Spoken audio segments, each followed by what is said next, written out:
Hello friends, I welcome you in lecture number 10 on graph theory. In this lecture, we will understand the definition of complement of a graph. So first we understand the definition with the help of one example.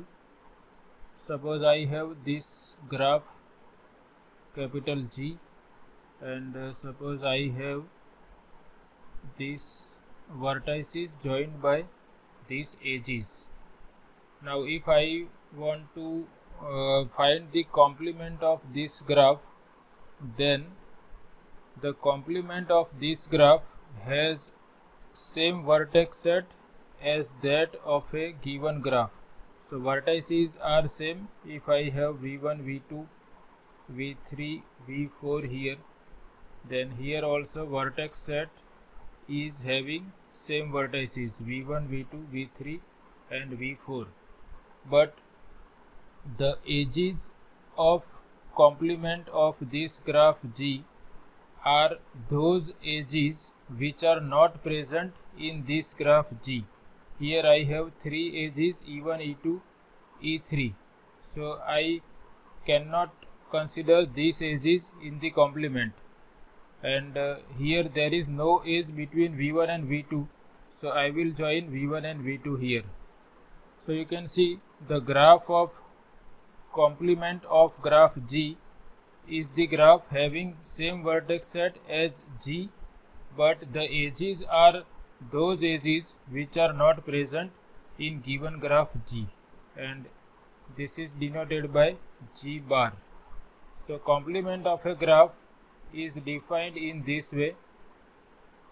Suppose we have simple graph capital G, then complement of G is denoted by this notation G bar, and is the graph whose vertex set is the same as that of G and whose edge set consists of all the edges that are not present in G.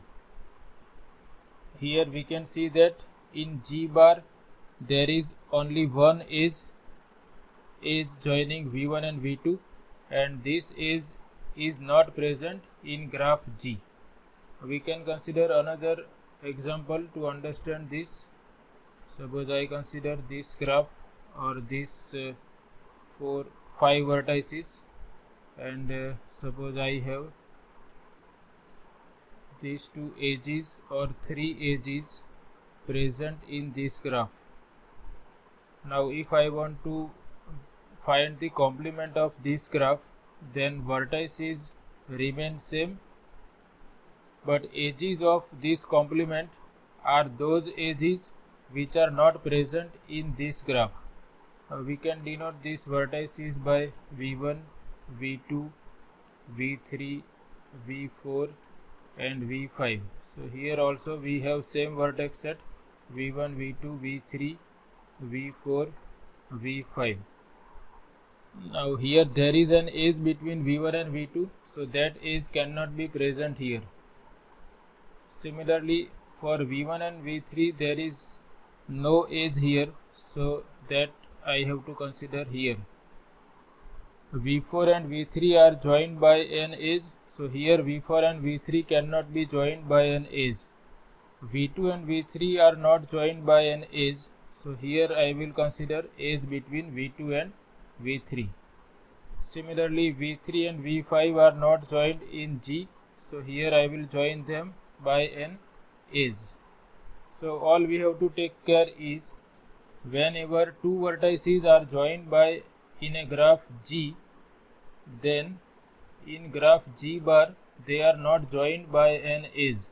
In other words, if two vertices say U and V are adjacent in graph G, then they cannot be adjacent in graph G bar.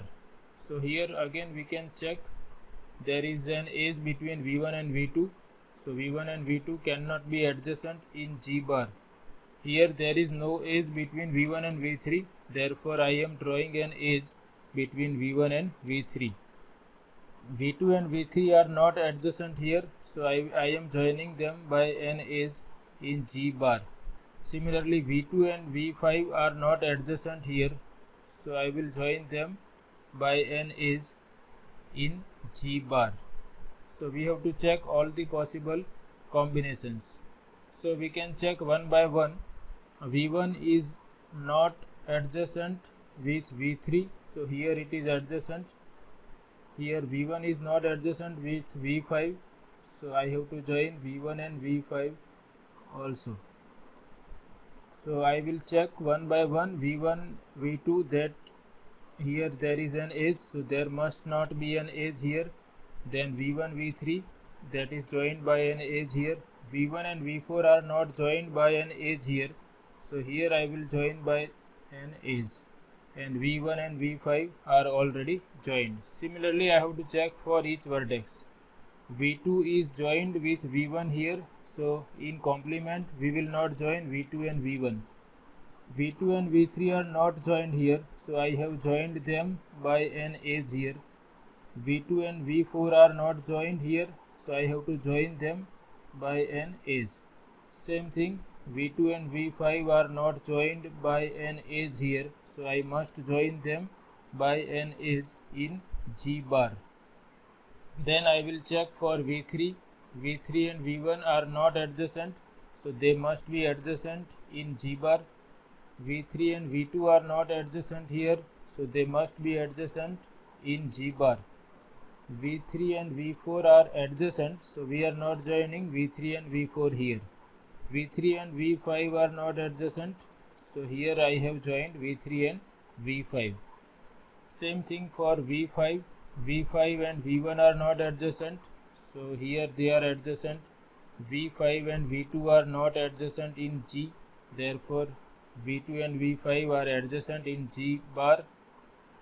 V5 and V3 are not adjacent, so they are adjacent here, and V5 and V4 are adjacent, so they are not adjacent here. So this is the way how we can draw the diagram for complement of G bar.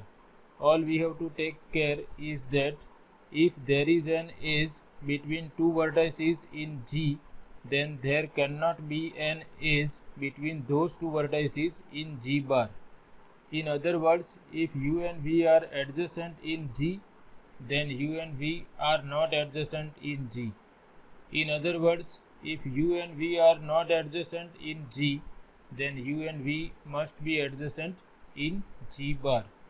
So again we repeat the definition. Suppose we have a simple graph capital G, then the complement of G is denoted by G bar and is the graph in which vertex set is the same vertex set that of G, but the edge set is complement of the edge set of given graph G. If given graph G has edge set capital E, then in G bar the edge set is nothing but complement of edge set of capital E. That means if there is an edge between two vertices in G, then there cannot be an edge between two vertices in G bar. So in this way we can easily write down the complement of given graph. We consider one another example. Here I have taken this graph, and suppose we want to draw the diagram for complement of this, then we know that vertices are same in both the graphs, and here now we can label these vertices, say V1, V2, V3, V4, V5 and V6. V1, V2, V3, V4, V5 and V6. Now we check one by one. We start with V1.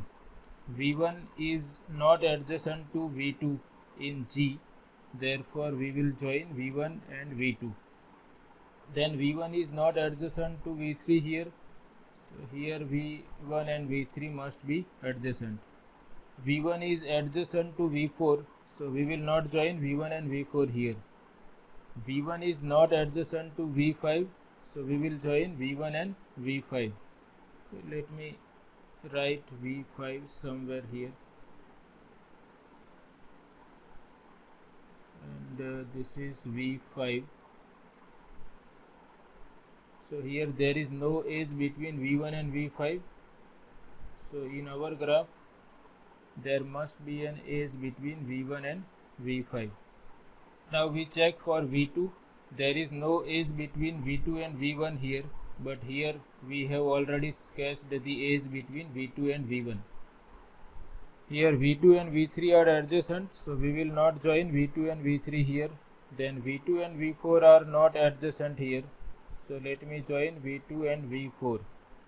v2 and v5 are not joined by an edge in G, so there must be an edge between v2 and v5 in G bar.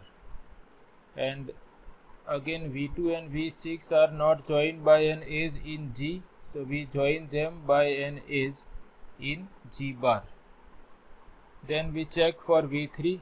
Here v3 and v1 are not adjacent, but so they must be adjacent in G bar. Here there is an edge between v3 and v2, so there is no edge between v3 and v2 in G bar. v3 and v4 are joined by an edge, so here they are not joined by an edge. Here v3 and v5 are not joined by an edge, so we will join them by an edge in its complement. v3 and v6 are adjacent, so here v3 and v6 are not adjacent. Similarly, we check for v4. There is an edge between v4 and v1, so there is no edge here. Then v4 and v2 are not joined by an edge here, they are joined by an edge here. v4 and v5 are joined by an edge in G, so they are not joined by an edge in G bar. v4 and v6 are not joined by an edge in G, so we must join them by an edge in G bar. So this is for v4. Now we check for v5. v5 and v1 are not adjacent, so here they are adjacent. v5 and v2 are not adjacent, so here they are adjacent. v5 and v3 are not adjacent, here they are adjacent. v5 and v4 are joined by an edge here, so they are not joined by an edge here. v5 and v6 are not adjacent here, so they must be adjacent in G bar. And same thing for v6. v6 and v1 are not adjacent, so we have to join by them an edge in G bar. v6 and v1, there is no edge between v1 and v6, so here we join them by an edge. There is no edge between v6 and v2 here, so here there is an edge between v6 and v2. v6 and v3 are adjacent, here they are not adjacent. v6 and v4 are not adjacent, here they are adjacent. v6 and v5 are not adjacent, here they are adjacent. So this is complement of the graph G. So you can see we can easily sketch the diagram for the complement of a given graph. All we have to take care is that if two vertices, say u and v, are joined by an edge in G, then in G bar they are not joined by an edge. In other words, if u and v are adjacent in graph G, then u and v are non-adjacent in graph G bar. You can try for this also. You can find out the complement of this graph denoted by G bar. So in this way we can decide the complement of a graph. This is what just I said. If uv is an edge of G bar, uv is not an edge of G. In other words, if uv is not an edge of G, then uv is an edge of G bar. Or two vertices are adjacent in G bar if and only if they are not adjacent in G. So we conclude this lecture again by repeating the definition of complement. Suppose we have a simple graph G having vertex set V and edge set E, then G bar is the complement of G. Its vertex set is the same as V, but edge set is the complement of the edge set of capital E. The edges which are present in G cannot be present in G bar. So I hope you understand this concept of complement of a graph. We will continue with these concepts of graph theory in upcoming lectures. Thanks for watching.